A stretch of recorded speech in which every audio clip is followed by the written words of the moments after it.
So guys ये मैं एक फॉर्मेट बना रहा हूँ आपके सामने पर्सनल अकाउंट का। ये लास्ट टाइम भी डिस्कस किया था, लेकिन सम टाइम भूल जाते हैं बच्चे, तो उसको जरा एक नज़र देख लें। एक मिनट वेट करें, स्क्रीन थोड़ी सी है।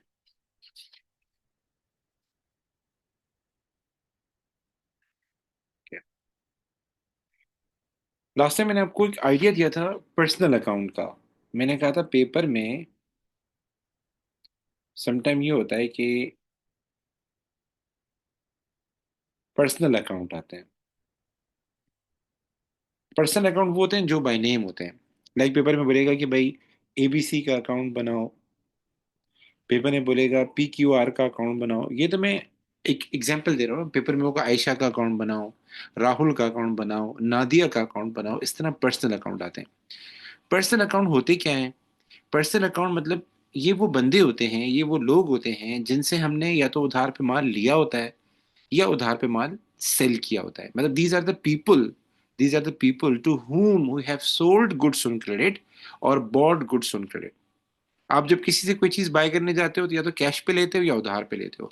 कैश पे लेते हो तो कहानी क्लोज हो जाती है, मतलब उस बंदे का ना फोन नंबर लेते हो ना एड्रेस लेते हो। जब आप क्रेडिट पे लेते हो, क्रेडिट पे कोई भी चीज बाय करते हो, तो अगला बंदा भी आपका रिकॉर्ड बनाता है, आप भी रिकॉर्ड बनाते हो। अगला बंदा आपके लिए क्या होता है? सप्लायर होता है, पेबल होता है, और उसके लिए आप क्या होते हो? कस्टमर होते हो। लाइक मैं आपको बता रहा हूँ, मैं आप लोगों को पढ़ा रहा हूँ, आज पहली तारीख है।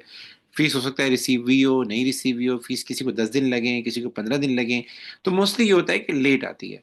तो कह सकते हैं कि ये भी एक क्रेडिट ट्रांजैक्शन है, कि एक सर्विस स्टार्ट हो गई है और फिर आहिस्ता आहिस्ता पेमेंट आ रही होती है। तो मैं भी आप लोगों का रिकॉर्ड बनाता हूँ, मतलब जितने भी मेरे स्टूडेंट्स उन सब का रिकॉर्ड मेरे पास बन रहा होता है कि ये बंदा है, इसकी ये फीस है, इस तारीख को आएगी। और आप लोग भी अपने पास रिकॉर्ड बनाते होंगे टीचर्स का। तो मेरे लिए आप लोग क्या हैं? आप लोग मेरे लिए कस्टमर्स हैं। क्या हैं? क्रेडिट कस्टमर्स हैं। अकाउंटिंग में इसको हम बोलते हैं क्रेडिट कस्टमर्स। अगर मैं किसी बंदे को कोई चीज सेल कर रहा हूँ क्रेडिट पे, अगर मैं किसी बंदे को कोई चीज सेल कर रहा हूँ क्रेडिट पे, तो जिस बंदे को क्रेडिट पे सेल कर रहा हूँ उस बंदे को हम क्या बोलते हैं? क्रेडिट कस्टमर बोलते हैं, या उसको हम बोलते हैं ट्रेड रिसीवेबल। ठीक है। तो पेपर में टी अकाउंट्स आएंगे। क्या आएंगे? टी अकाउंट्स आएंगे। पर्सनल टी अकाउंट, एबीसी का बनाओ, पीक्यूआर का बनाओ। तो सबसे पहले आपने ये देखना होगा वो कौन है। क्या मैं उसको सेल करता हूँ या मैं उससे परचेज करता हूँ? अगर मैं उसको सामान सेल कर रहा हूँ, मेरा तो वो मेरा क्या होगा? कस्टमर होगा। कस्टमर बिजनेस के लिए एसेट होता है या लाइबिलिटी होता है? आप लोगों से पूछ रहा हूँ। कस्टमर बिजनेस के लिए एसेट होता है, लाइबिलिटी होता है? एसेट किसे कहते हैं? एसेट। एसेट, हाँ एसेट। एसेट। एसेट उसको कहते हैं कि जिससे आपको फायदा मिलता हो। कोई भी ऐसी चीज जो आपको बेनिफिट दे, कोई भी ऐसी चीज जो आपको फ्यूचर बेनिफिट दे, करंट बेनिफिट दे, उसको हम बोलते हैं एसेट। लाइबिलिटी क्या होती है? कोई भी ऐसी चीज जो आपके लिए ऑब्लिगेशन हो, मतलब आपने देनी है, और जब उसका टाइम आएगा उस ऑब्लिगेशन को सेटल करने का, तो आपकी रिसोर्सेस कम होंगी, आपको कुछ देना पड़ेगा, आपको कैश देना पड़ेगा। तो लाइबिलिटी में क्या है? लोन है, लाइबिलिटी है। ट्रेड पेबल है, लाइबिलिटी है। किसी पार्टी से उधार पे सामान लिया तो वो भी लाइबिलिटी है, क्योंकि पैसे तो देने हैं आपने। तो अगर हम किसी से क्रेडिट परचेजेस करते हैं, अगर हम किसी से क्या करते हैं? क्रेडिट परचेजेस करते हैं, तो ऐसे बंदे को हम बोलते हैं क्रेडिट सप्लायर। ठीक है। और उसके अलावा उस बंदे को हम बोलते हैं ट्रेड पेबल। ये लाइबिलिटी होता है। ठीक है, इसको हम कहते हैं लाइबिलिटी। तो पेपर में आपके सामने अकाउंट आएगा, एबीसी का अकाउंट बनाओ, पीक्यूआर का अकाउंट बनाओ। तो सबसे पहले आपने ये देखना होगा वो बंदा है कौन मेरे लिए, वो सप्लायर है या वो कस्टमर है। तो ये कैसे पता लगेगा? इसके लिए मैं कुछ एग्जांपल रखता हूँ, मुझे अपने बताना है। मुझे यहाँ पर, अच्छा ये एग्जांपल दे रहा हूँ। ये लिखा हुआ है शिवन, उसके नीचे लिखा हुआ है जायल्स अकाउंट। जरा देखें इधर। शिवन, इसके नीचे जायल्स अकाउंट। ये जो टी अकाउंट है ना, ये इसका है, जायल्स का है। किसका है? जायल्स का है। और ये अकाउंट कौन मेंटेन कर रहा है? ये अकाउंट इसका रिकॉर्ड कौन बना रहा है? इसका रिकॉर्ड शिवन बना रहा है। लाइक मैं आपको एग्जांपल दूं। अब जैसे मेरी एक स्टूडेंट है, उसका नाम अबीहा है। तो यहां मैं लिख देता हूं अबीहा, और उसके नीचे लिख देता हूं सर तलहा। और ये टी अकाउंट। तो बेसिकली ये जो टी अकाउंट है किसका है? तलहा का है। ये जो टी अकाउंट है ये तलहा का है। और ये कौन बना रहा है? अबीहा बना रहा है। तो आपके पास पेपर में टी अकाउंट आएगा, समटाइम ये नाम नहीं लिखा होता, ये जरूरी भी नहीं है लिखा हो या ना हो, ये हमारे लिए इंपॉर्टेंट नहीं है, हमारे लिए ये इंपॉर्टेंट है ये चीज कि हम जिसका अकाउंट बना रहे हैं वो कौन है। कौन बना रहा है वो हमारे लिए इंपॉर्टेंट नहीं है, किसका अकाउंट बना, तलहा का अकाउंट बना रहे हैं। अब आपके पास पेपर में कोई सवाल आ जाए कि भाई तलहा का अकाउंट बना रहे हैं तो तलहा है क्या, तो आपने अबीहा के एंगल से सोचना हो। आपने ये सोचना होगा मैं अबीहा हूं तो मेरे लिए सरतला क्या है, सरतला मेरे लिए सप्लायर है, सरतला मुझे सर्विसेज दे रहे होते हैं, तो जाहिर है मुझे उसके अगेंस्ट पेमेंट करनी है, तो सरतला मेरे लिए क्या है, पेबल है, सरतला मेरे लिए क्या है, सप्लायर है। तो इधर आ जाए, यहाँ हमें बनाना है जाइल्स का अकाउंट। तो think yourself as Shivan, अपने आप को फील करें कि हम शिवन हैं, और ऊपर ट्रांजैक्शन देखें कि, और मुझे बताएं पेड जाइल्स, यानी शिवन ने क्या किया, पेमेंट की जाइल्स को। फिर नीचे लिखा हुआ है purchase goods on credit from Giles, Shivan ने क्या किया, अब उसने नाम नहीं लिखा, आप अज्यूम करें कि शिवन ने क्या की, गुड्स परचेज किए जाइल्स से। तो ऐसा बंदा जिससे गुड्स परचेज किए जाते हों, ऐसा बंदा जिसको पैसे पे किए जाते हों, वो कौन होगा, वो लाइबिलिटी होगा या वो एसेट होगा बिजनेस के लिए। जी guess, I want everyone to participate. मुझे सिर्फ सिमरन ने रिप्लाई दिया है। ऐसा बंदा जिसको हमें पैसे देने हैं, ऐसा बंदा जिससे हमने परचेज की है, लिखा हुआ है ना परचेजेस गुड्स ऑन क्रेडिट, वो क्या होगा मेरे लिए, लाइबिलिटी। लाइबिलिटी होगा। शाबाश, वो लाइबिलिटी होगा। तो वाई इट इज इंपॉर्टेंट, क्योंकि जब भी हम किसी लाइबिलिटी का अकाउंट बनाते हैं, या किसी सप्लायर का अकाउंट बनाते हैं, या किसी पेबल का अकाउंट बनाते हैं, सबसे पहले आता है balance, balance BD, balance BD, उसका आउटस्टैंडिंग बैलेंस। वो वो चलता हुआ आ रहा होगा ना, सरतला अभी अभी थोड़ी बने सप्लायर, सरतला अगस्त से बने हुए हैं, अगस्त से हमारा हिसाब किताब चलता हुआ आ रहा है। तो सबसे पहले बैलेंस आएगा। लाइबिलिटी का जो बैलेंस होता है हमेशा, वो आता है क्रेडिट साइड पे। जो भी बैलेंस पीडी होगा वो आएगा क्रेडिट साइड पे, और उसके लिए वर्ड यूज किया जाएगा ABC owed, ABC owes, PQR owes. Like मैं आपको जरा दिखाता हूं,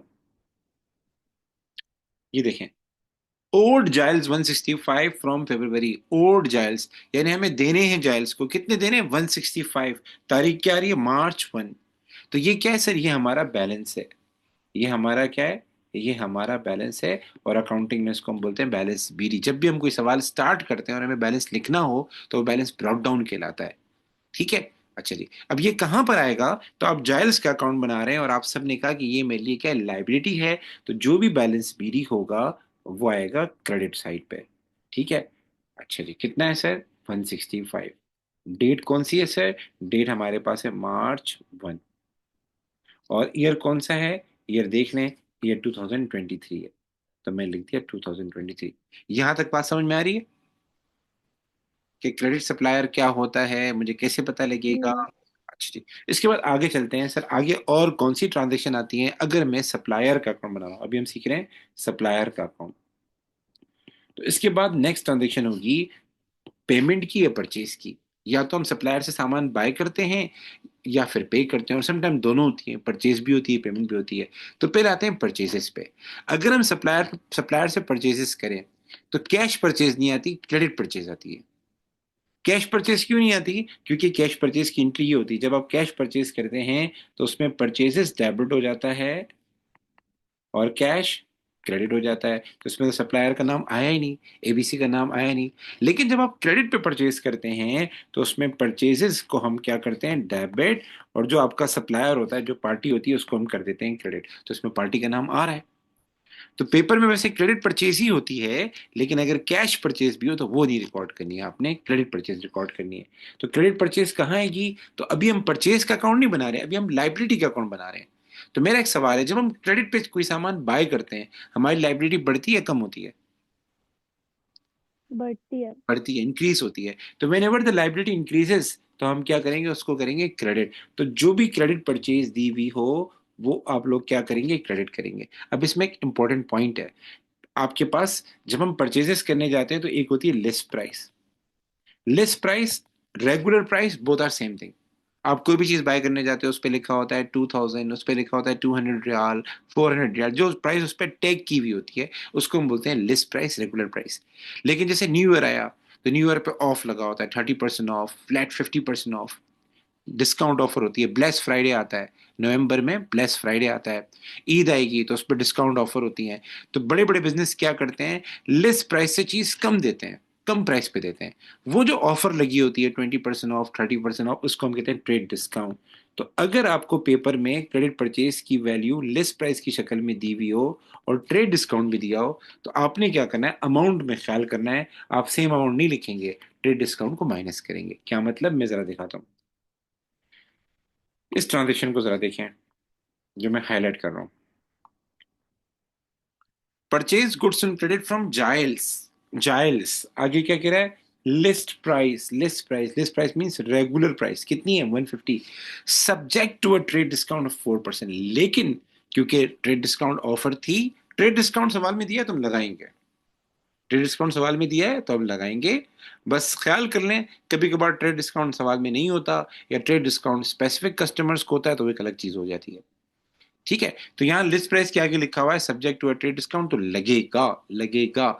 तो 150 का 4% कितना बनेगा, हम इसको कहां लिखेंगे सर, परचेजेस को क्रेडिट साइड पे लिखेंगे। और क्रेडिट डेट साइड। आएगी मार्च 22। अमाउंट कितना आएगा, पहले लिखेंगे 150, माइनस करेंगे 150 का 4%, कितना हो जाएगा।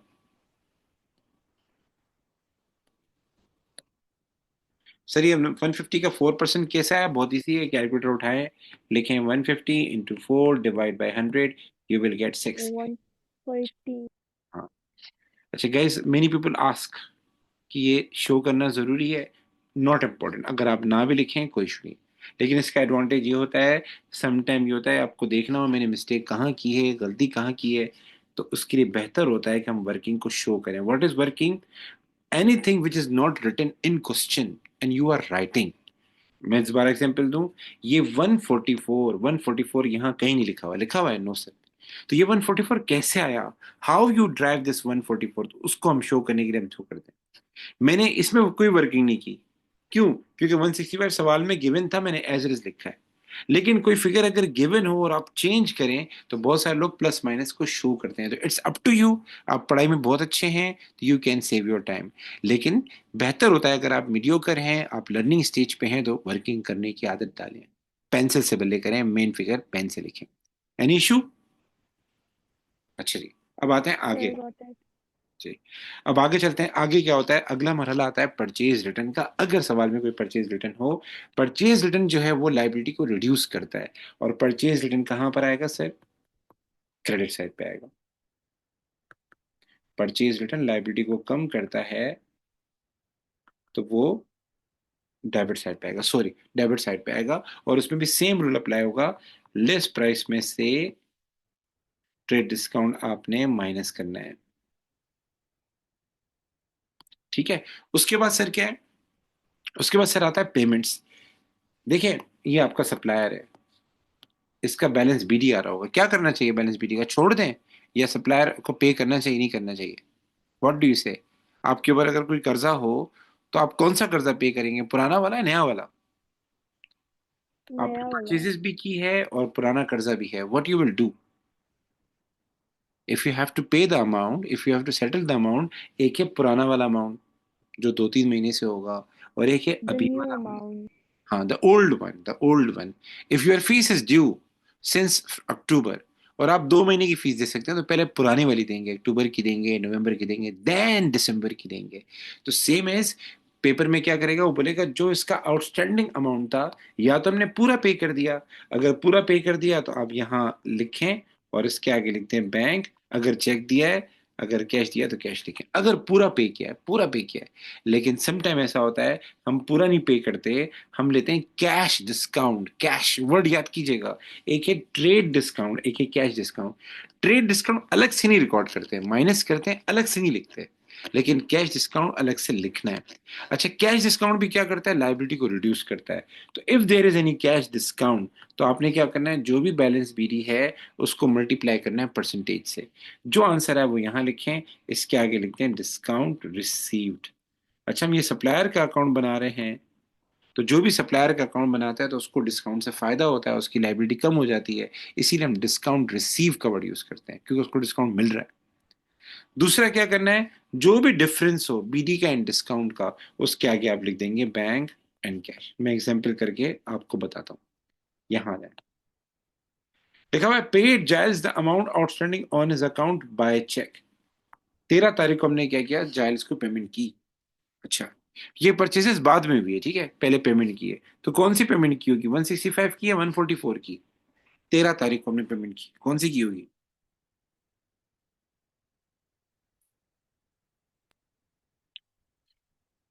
165 की होगी ना, 165 की। 165. अच्छा, कुछ लिखा हुआ है कैश डिस्काउंट वगैरह, कुछ मेंशन है? Is there anything mention? Bring Yes, down the sir. There's a balance. 4% trade discount. No, no.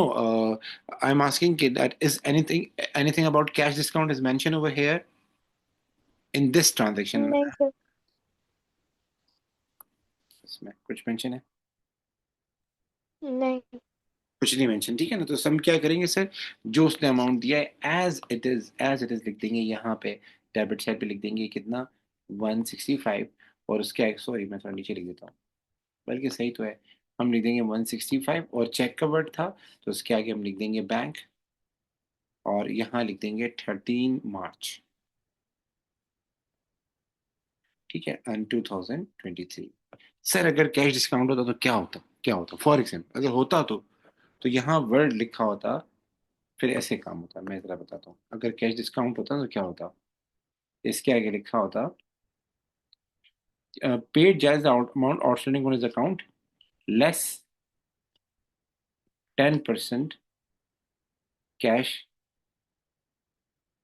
Discount. क्या लिखा होता, लेस 10% कैश डिस्काउंट, बल्कि 10 नहीं करता, 20% कर देता हूँ, 20% कैश डिस्काउंट। तो अब क्या करेंगे, तो उसका बेस्ट तरीका क्या है, उसका आउटस्टैंडिंग अमाउंट कितना था सर, उसका आउटस्टैंडिंग अमाउंट जो था वो ये वाला था, 165। तो पहले 165 का आप निकालें 20%, कितना निकालें, 165 का आप लोग निकालें 20%, बताएं कितना आएगा, 165 का 20% कितना आएगा? सर ये हो जाएगा 33. 33 हो जाएगा, आई थिंक सो, ऐसे ही है। जी. 33 हम लिखेंगे, 33, इसके आगे लिखेंगे डिस्काउंट रिसीव्ड, और रिमेनिंग अमाउंट हमने पे कर दिया, वो थ्रू चेक पे किया, वो कितना होगा, तो 165 एंड 33 का डिफरेंस लें, देन आंसर वुड बी 132। और उसके वो हमने चेक के थ्रू पे किया था, इसके आगे लिखते हैं बैंक, और यहाँ आएगा March 30, ठीक है। इज इट क्लियर बेटा? अच्छा जी, सर आगे क्या करना Yes होता sir. है, और कोई ट्रांजेक्शन नहीं है तो आप टोटलिंग कर लें। टोटलिंग बहुत आसान है, 165 प्लस 144 कितना हो जाएगा? 309. 209. 309. And what is the difference, balance sheet कितना आ जाएगा? 144. 144, एंड March 31, एंड देन यहाँ आ No जाएगा। no. It's saying 1st April bring down the balances. हाँ, तो बैलेंस बीडी आएगा ना, फर्स्ट में बैलेंस, Yeah, balance भी दिया है. ठीक है। ये एक छोटी सी एग्जांपल दी मैंने आपको, किसकी, एक ट्रेड पेबल के अकाउंट की, कि ऐसे बनता है। दोबारा देख लें फॉर्मेट, मैं एक और सवाल कराने की ट्राई करता हूँ, कोशिश करता हूँ कि कोई, अच्छा ये सप्लायर के अकाउंट बना रहे हैं, कस्टमर बिल्कुल फिर डिफरेंट होता है, मिरर इमेज होता है। So come to the customer account, supplier account की एक और एग्जांपल करते हैं, ताकि कॉन्सेप्ट जो है वो क्लियर हो जाए। हमें यहाँ पर, Sir, I had a question. Yes yes you can ask बेटा, yes. In this discount allowed and discount received, debit कौन सा होता है? Discount allowed, right? If I'm not wrong. हाँ देखें, there are two things, which account you are making cash book, और you are making personal account. The no, the 3 column cash book. If you are making cash book, then discount allowed is on debit side, and discount receive is on Okay. credit side. Discount receive arises when you give the payment, Yeah. Okay, fine. and Okay, thank discount you. allowed arises when you receive the amount. So cash book की receipt side जो होती है वो debit होती है, और cash book की payment side जो होती है वो क्रेडिट होती है। अच्छा, but you are, if you are Okay. Making personal account, it means you are not making cash book, you are making the account of the people.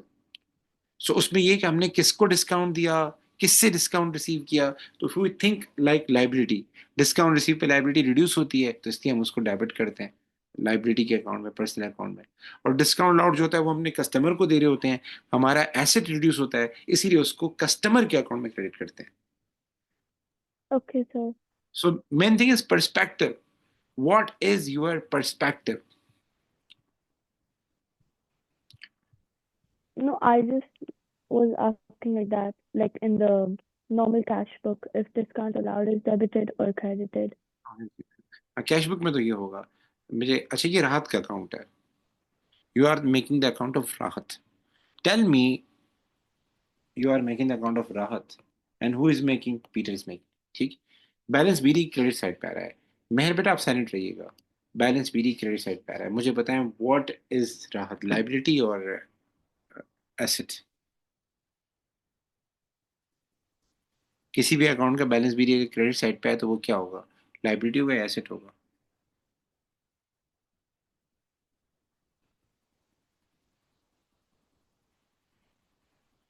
जी बेटा are listening to me ये सिमरन ने C answer दिया है देखिए balance BD credit side पे आ रहा है कहाँ आ रहा है क्रेडिट साइड पे आ रहा है I told you one word Anaya बेटा are you there Yes, sir. I told you one word that click I told you one word D stand for debit E stand for expense A stand for asset D stand for drawing तो मैंने बताया था ना ये तीन चीजें हैं expense asset और ड्राइंग ये तीन चीजें हैं एक्सपेंस एसेट और ड्राइंग ये हमेशा डेबिट होती हैं इनका बैलेंस भी डेबिट साइड पे आता है ट्रायल बैलेंस में ये डेबिट साइड पे आती है और सी सी का मतलब क्या होता है सी का मतलब होता है क्रेडिट एल का मतलब क्या होता है लाइबिलिटी आई का मतलब क्या होता है इनकम और सी का मतलब क्या होता है कैपिटल तो ये तीन चीजें क्या होती हैं क्रेडिट होती है इनका बैलेंस भी क्रेडिट साइड पे आता है ट्रायल बैलेंस में क्रेडिट साइड पे आती है अब मुझे बताएं ये बैलेंस भी क्रेडिट साइड पे आ रहा है ये किसका अकाउंट है राहत कौन है लाइबिलिटी है राहत कौन है क्रेडिट सप्लायर है पीटर के लिए सर क्यों होगा क्योंकि पीटर सामान बाय करता होगा इसको पीटर पेमेंट करता होगा इसको ठीक है सो जब भी लाइबिलिटी का अकाउंट बनाना हो आपके जहन में ये वाला फॉर्मेट आना चाहिए balance BD purchases purchase return discount जहन बना लें purchase is always from supplier purchase जब होगा तो लाइबिलिटी अराइज होगी परचेज रिटर्न जब होगा लाइबिलिटी एडजस्ट होगी ठीक है अच्छा अब जरा सवाल को करते हैं ओके अब मैं ट्रांजैक्शन बताऊंगा you have to told me the amount और वो हम राहत के अकाउंट में कहाँ लिखते जाएंगे अच्छा पेपर में जब सवाल आता है ना तो वो मिक्स होता है लाइक बहुत सारी ट्रांजेक्शन्स दी होंगी और कुछ ट्रांजेक्शन जाएंगी राहत के अकाउंट में तो आपने परेशान नहीं होना हम वो ट्रांजेक्शन राहत के अकाउंट में लिखेंगे जिसमें राहत का नाम आए लाइक ये पहली ट्रांजेक्शन राहत के अकाउंट में नहीं जाएंगी because it's not relate to Rahat लेकिन ये सेकंड ट्रांजेक्शन राहत के अकाउंट में जाएगी तो हम पहले सेकंड ट्रांजेक्शन देखते हैं paid 798 to Rahat by cheque in full settlement of a debt of 840 cash discount देने के दो तीन तरीके होते हैं कैश डिस्काउंट के लिए समटाइम वर्ड यूज कर लेता है sometime 20% cash discount 10% cash discount और समटाइम अगर फुल सेटलमेंट का वर्ड हो full settlement means no no extra money no additional money अगर मैं फुल सेटलमेंट में 798 ले रहा हूँ 798 पे कर रहा हूँ तो उसका मतलब बाकी उसने मुझे क्या कर दिया छोड़ दिए आई पेड 798 फुली बार्गेन मतलब फुल एडजस्ट होके एग्री होके मैंने दिए हैं तो बाकी पैसे उसने छोड़ दिए तो वो क्या हो जाएगा discount receive. So can anyone tell me the what is the discount receive amount in this?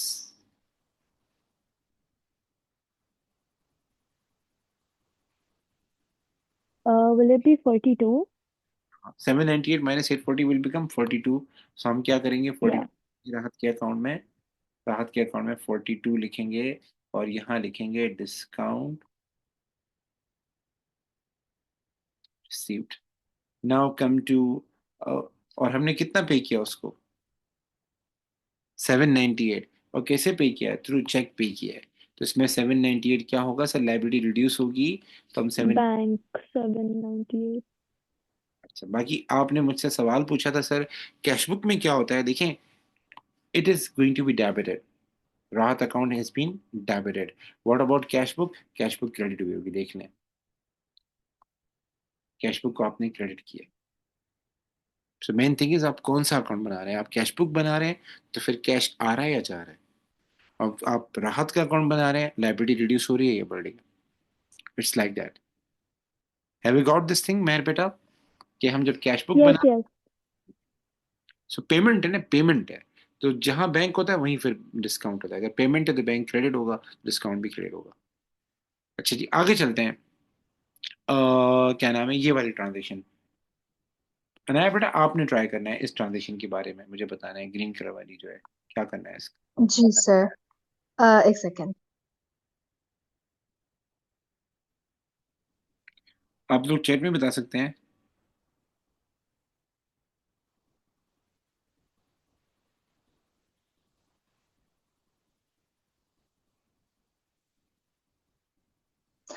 तो sir, it's basically gonna be 288. We paid 288. Sales, credit, and Rahat account debit. Okay, 320 -10%, 32, the remaining G, that's 200 288. 88. we are purchasing goods, we are purchasing goods, so this will increase our liability। तो liability credit होगी debit होगी? We are, हमारी liability बढ़ रही है। Credit होगी। Liability जब Credit होगी। बढ़ रही होगी तो क्रेडिट क्रेडिट होगी। शाबाश बेटा।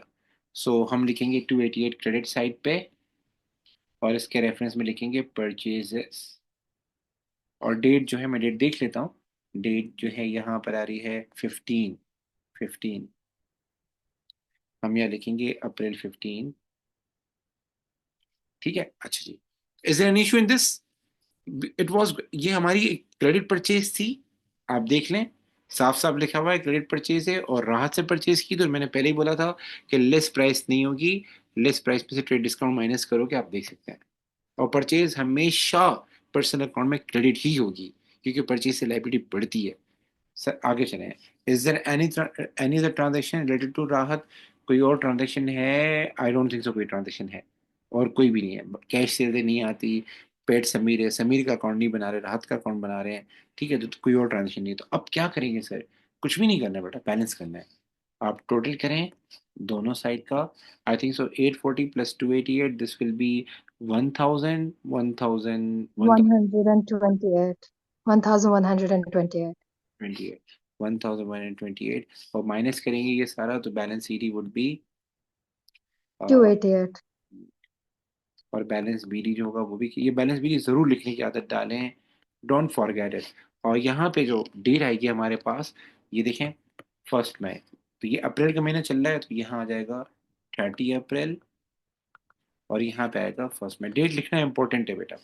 अगर कोई अकाउंट ऐसा है कि एक ही डेट आती है उसमें शुरू से लेकर आखिर तक, एक या दो, तो फिर इशू नहीं है।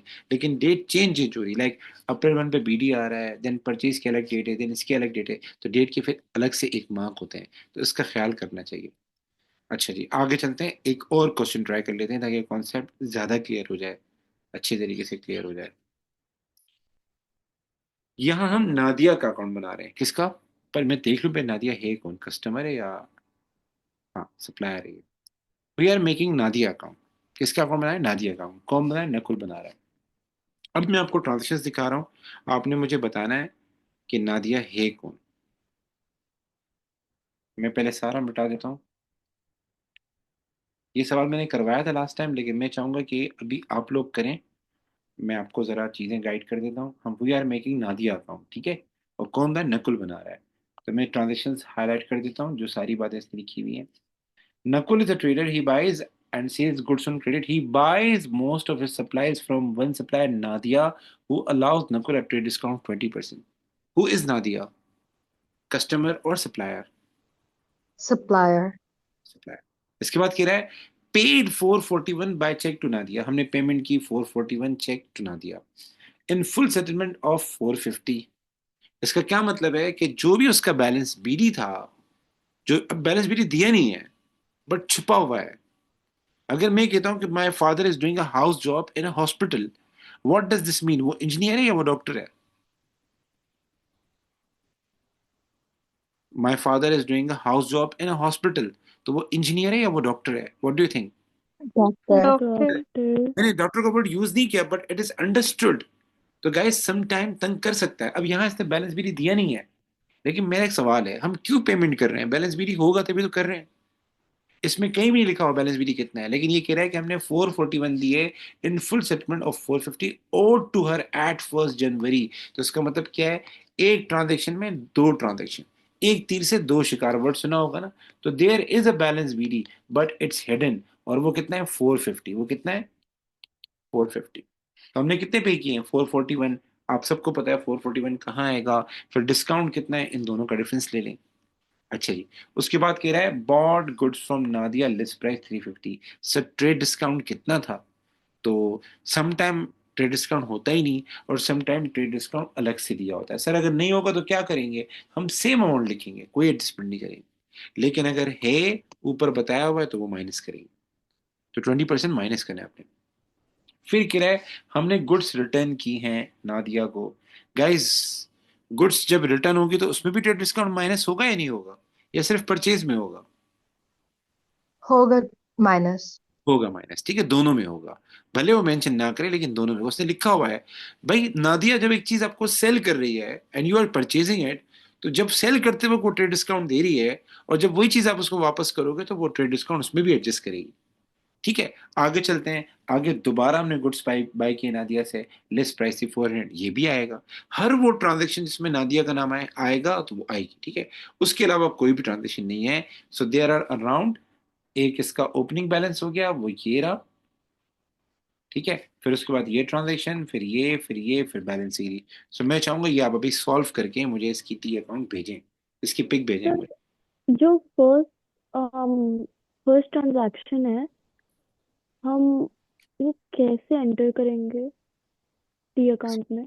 टी अकाउंट में देखें, मैं चाहूंगा, देखिए आप पहले पहले तो ये ट्रांजेक्शन रिकॉर्ड कर लेता हूँ कैसे होगी। ठीक है, आपने नादिया का अकाउंट बनाया, ठीक है, you are making Nadia account. अब इसमें हमने 441 पे किए हैं। हम जब भी किसी सप्लायर को पेमेंट करते हैं, सप्लायर की हमारी लाइबिलिटी कम हो जाती है, नादिया को जो पैसे देने हैं वो कम हो जाएंगे। तो ये क्या होगा सर, ये डेबिट होगा। हम 441 को डेबिट कर देंगे, और हमने बाय चेक दिए हैं तो बैंक आ जाएगा। ठीक है, डेट कौन सी आ जाएगी, January 2। फिर हमने 450 देने थे, हमने 441 पे किए, तो 9 का क्या डिस्काउंट है, हम लिख देंगे डिस्काउंट रिसीट। अब मेरा सवाल है, was there a balance BD और not. Yes, in the question it's given कैसे पता लग रहा है कि there is a balance BD.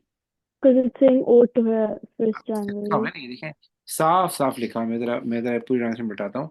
इसने इस 450 के बाद लिखा हुआ है 450 owed to her at 1 January means there was a balance.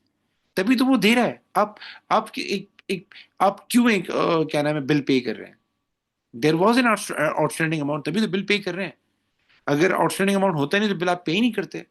It means there is a balance BD, और वो हिडन है, और वो कितना बनता है 450। और मैंने पहले ही बताया it's a liability account. Liability का जो बैलेंस बीडी है वो कहाँ होगा, क्रेडिट साइड पे होगा। अच्छा जी, उसके बाद bought goods on credit from Nadia 350। तो आप सबको पता है दिस इज परचेजेस, ये क्या होगा सर, ये क्रेडिट होगा। सर 350 नहीं आएगा, 350 में से 20% माइनस करेंगे, तो 350 का 20% आएगा 35 प्लस 35 70, 70, जी। 280 हो So it's जाएगा। gonna be 280. फिर रिटर्न गुड्स किए हैं हमने नादिया को 80 के, तो परचेज रिटर्न क्या हो जाएंगी सर, नादिया के अकाउंट में डेबिट हो जाएंगी। अच्छा, परचेज रिटर्न इटसेल्फ तो क्रेडिट ही होती है, लेकिन हम नादिया का अकाउंट बना रहे हैं तो हम ये देखेंगे हमारी लाइबिलिटी बढ़ रही है कम हो रही है, यहाँ लाइबिलिटी हमारी कम हो रही है। तो 80 नहीं आएगा, इसमें भी ट्रेड डिस्काउंट माइनस होगा, तो 80 का 64 आएगा। 64। एक्सीलेंट बेटा। अच्छा, उसके बाद है bought goods on credit from Nadia list price 400, हमने दोबारा नादिया से गुड्स बाय किए हैं 400 के, अगेन ये भी रिकॉर्ड करेंगे, लेकिन 400, 320, हाँ ये हो जाएगा 320, और 20, yeah. जाएगा। और उसके बाद आपने दोनों साइड का टोटल करना है, आपका बैलेंस ही आ जाएगा 1000, the total will be 1050, and 1050। yes, and the balance carried down will be 536. Again repeat, what is amount, 536. 536, and balance BD would be same 536। Okay बेटा, Yes. So is there any Sir, issue. I have a question. Ji Sorry ji. for interrupting you. Actually, तो पहले हमारे transaction में उन्होंने हमें बताया हुआ नहीं है. So how should we know if it's a cash discount or a trade discount? क्योंकि you only write down the entry for the cash discount ना, तो हमें पता कैसे लगेगा? कैश डिस्काउंट के लिए दो चीजें इंपॉर्टेंट होती हैं। Number one, there should be a word of cash discount. Number one मतलब वो बोलेगा कि जी paid the amount less cash discount, less. दूसरा वर्ड होना चाहिए full settlement. if there is a word of full settlement, it me and there are two amounts, there are two amount, तो इसका मतलब जो डिफरेंस है वो डिस्काउंट है। okay sir, thank you, I got it. Sometime ये होगा कि हो सकता है ये वाला अमाउंट ऊपर दिया हो, आपको ऊपर लिख कर दिया हो कि भाई नादिया जो है 450 अमाउंट ड्यू था, या हो सकता है जो टी अकाउंट है उसके अंदर लिखा हो 450।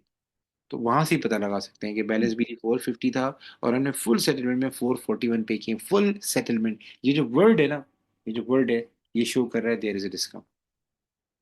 ठीक है, तो कैश डिस्काउंट का वर्ड होना जी चाहिए, सर, थैंक यू। सेटलमेंट का वर्ड होना चाहिए। तो मैं आपको कुछ टी अकाउंट्स भेज रहा हूँ ग्रुप में, अभी नहीं, थोड़ी देर के बाद। मैं लैपटॉप चार्ज हो जाए, आपने सॉल्व करने होंगे, वो होंगे सारे ट्रेड पेपर के अकाउंट, यही वाला फॉर्मेट होगा। स्क्रीनशॉट लेने हैं इसका।